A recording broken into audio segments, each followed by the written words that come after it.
तो फिर राहुल भैया आप बताएं किसानों को कि श्री नारायण नर्सरी से पौधा क्यों लेना चाहिए किसानों को? टेम्परेचर सेट किया हुआ पौधा मिलता है हमको, वायरस टॉलरेंस पौधा मिलता है हमको, और ऐसा हरा भरा बना के और खाली दिखावे के तौर पे पौधा श्री नारायण नर्सरी के थ्रू हमको नहीं मिलेगा। सबसे बढ़िया बात तो मेरे को ये लगी, आजकल सिर्फ दिखावा चल रहा है। 100% बात ये है कि हमको खेत में आके हमारा पौधा परफॉर्म करे, ऐसी नर्सरी से पौधा हमको लेना है। और वो नर्सरी शायद श्री नारायण नर्सरी के अलावा दूसरी कोई नर्सरी मेरे को नहीं लगता। जय राम जी की मेरे सभी किसान साथियों को, आज हम ग्राम बरवेट में युवा किसान भाई राहुल जी पाटीदार के प्लॉट पर आए हैं। इन्होंने जो है इनके खेत में पिकाडोर और पतले सेगमेंट की ज्वाला मिर्च और शिमला मिर्च, ये 3 तरह की मिर्च इन्होंने इनके प्लाट पे लगा रखी है। केवल मात्र 3200 पौधों में करीब 35 क्विंटल के करीब टोटल इनकी अभी तक यील्ड के आसपास हो चुकी है। और ये पौधे पर आप देखें बहुत ही अच्छा माल लग रहा है। आपको क्या लगा, मतलब पौधा कैसा मिला, क्या मतलब जब आया, जब पौधे की कंडीशन कैसी थी मतलब भैया? आए पौधे तब तो ये लग रहा था कि आप ये कलर देख लो। अच्छा, पूरे पीले हो रहे थे? पूरे मतलब पीले हो रहे थे। अच्छा अच्छा। और कोई देखने वाले आए तो बोले कि यार मत लगाओ, क्या कहाँ से लिया। अच्छा, पड़ोसी ने भी यही बोला था कि अरे यार नर्सरी से कभी भी लाना तो अच्छी नामी नर्सरी से पौधे लेना चाहिए, आप कहाँ से मंगवा लिए। ऐसी बहुत सारी नेगेटिव बात हुई थी। पीला पौधा आया उस समय, लोगों ने बोला कि यार ये पौधा तो बहुत खराब आया, मतलब इस तरीके से। जी किसान भाई, आप भी सब, मैं सभी किसान भाइयों को बताना चाहूँगा कि सच में हम जब पौधों को अलग अलग वे से या अलग अलग उसके फ्लो से हम उसको निकालते हैं, पौधे को बनाते हैं, तैयार करते हैं, तो उसमें ऐसे ऐसे डोजेस आते हैं जिनको नर्सरी पे डालने के बाद में उसकी पौधे की क्लोरोफिल जो हरापन है पूरा ख़त्म हो जाता है और उसमें भिन्न भिन्न कलर के रंग आ जाते हैं। जामुनी कलर हो जाता, पीला कलर हो जाता, लाल कलर हो जाता। खेत में लगा है, फिर आपको कैसा, क्या मतलब क्या अनुभव कहेंगे आप? कैसे 10 दिन बाद में पौधे ने जो हाइट ली थी, अच्छा, वास्तव में देखने लायक थी उसका फुटाव। अच्छा, उसके मतलब जब पौधा क्लोरोफिल लेता है उस समय हाइट ली पौधे ने 8 से 10 दिन। अच्छा, ये आप समझ सकते हो कि जब ऐसा लग रहा था मानो 20 से 25 दिन का पौधा। अच्छा अच्छा। अरे वाह, मतलब आपको डबल दिन का लग गया, मतलब 12 दिन का पौधा 25 दिन का लग गया। आज 74वां दिन आज अस्त होगा। अच्छा, 74वां दिन आज है। अच्छा अच्छा। कोई ऐसा भी नहीं है और ऐसा लग रहा है कोई आगे देखेगा अगर नया आदमी तो ये समझेगा कि कम से कम फसल 4 महीने पुरानी। ओह वाह, तो आप निरंतर ही हाइब्रिड मिर्च वगैरह कर रहे हैं? अच्छा, आप ड्रिप मल्चिंग पूरी हाइब्रिड इसी पद्धति से करते हैं? टोटल जितना भी प्रोडक्ट है सारी मल्च पे है और ड्रिप पे है। और ऐसा भी नहीं कि लोगों को देख के भागते हैं। हमारे पास जितनी ज़मीन है सिर्फ 2 एकड़ ज़मीन है और 2 एकड़ ज़मीन में ही हम लोग करते हैं। किसी से लीज पे लेना या किसी के साथ ये भागा दौड़ी बिल्कुल नहीं, जो है वो पर्याप्त है। ना किसी से ईर्ष्या, ना किसी से होड़, खुद की मंजिल और खुद की दौड़, बस ये सिद्धांत से हम तो जो आज इंडो इजराइल परियोजना जो आज भारत सरकार की, भारत के किसानों को आगे बढ़ाने के लिए जो है मोदी सरकार ने एक पहल करी जिसमें इंडो इजराइल के साथ एक टाइप किया हुआ, उसमें वो हिसार के हरियाणा में भी वो उनकी एक बहुत बड़ा नर्सरी का यूनिट है।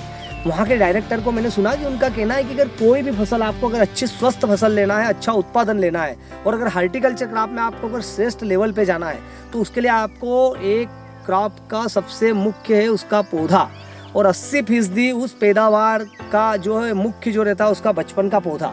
अगर बचपन में अगर पौधा स्वस्थ है तो आप मान के चले कि आप राहुल भाई की तरह 80% फसल तो आप पैदावार अच्छी ले ही लेंगे। मेरा जो फर्टिलाइज़र का शेड्यूल होता है वो होता है हफ्ते में 2 बार का।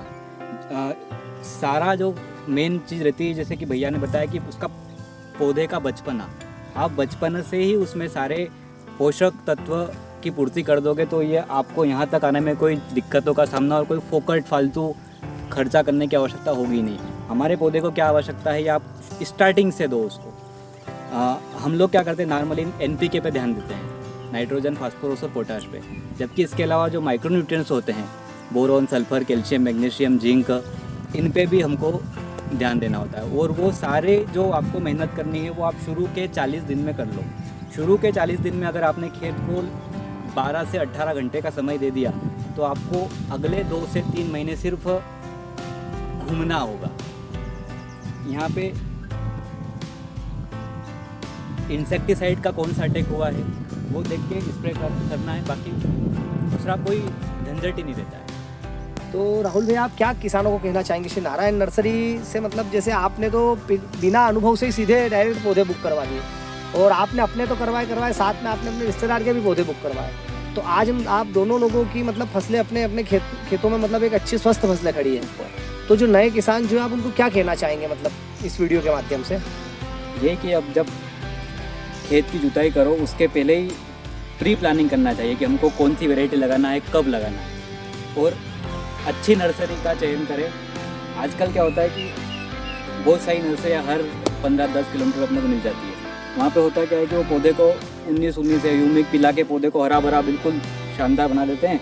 हम लोग उस पर ध्यान देते हैं कि यार पौधा बिल्कुल ऐसा लग रहा है कि उसमें जो ट्रे होती है उस ट्रे में ही फ्लावरिंग दिखने को मिलती है। तो वो हरापन नहीं देखना है और जो पौधा अपने खेत में आके परफॉर्म करना चाहिए, वो हमको ये हाइट देगा। जो ट्रे में फ्लावरिंग आ जाती है वो उससे कोई मतलब नहीं रहता है। और दूसरी बात है कि हमारी मेहनत पे भी सारी चीज़ें डिपेंड करती है और हमारी खेत की मिट्टी में क्या है, क्या उसको आवश्यकता है, उसका भी हमको ध्यान रखना पड़ता है। और जैसे जिस प्रकार इन्होंने भी श्री नारायण नर्सरी पर भरोसा जताया, मैं सभी किसानों को ये आह्वान करना चाहता हूँ कि आप भी एक बार श्री नारायण नर्सरी का पौधा जरूर लगाएं और आप अपने खेतों में एक अच्छी मतलब स्वस्थ और अच्छी फूल पैदावार वाली क्रॉप लें। तो धन्यवाद राहुल भैया, आपने इतनी अच्छी रोचक जानकारी दी उसके लिए। भैया का बहुत बहुत धन्यवाद। वास्तविकता ये है कि जब पिछले साल हमारा मिर्ची का प्लाट ख़त्म हो गया था, तब ये इच्छा हो गई थी कि मिर्ची के अपने को करना ही नहीं है, या करेंगे तो बहुत कम मात्रा में करेंगे। तो फेसबुक चलाते चलाते भैया का एक वीडियो मिला था मेरे को और उनके बाद इनसे चर्चा हुई थी, तो इनके शब्द ने वो अंदर से इच्छा हुई थी कि यार अपन एक बार भैया से पौधा लेके एक बार फिर अपन चांस लेते हैं। तो ये रिजल्ट आप। अरे वाह यार।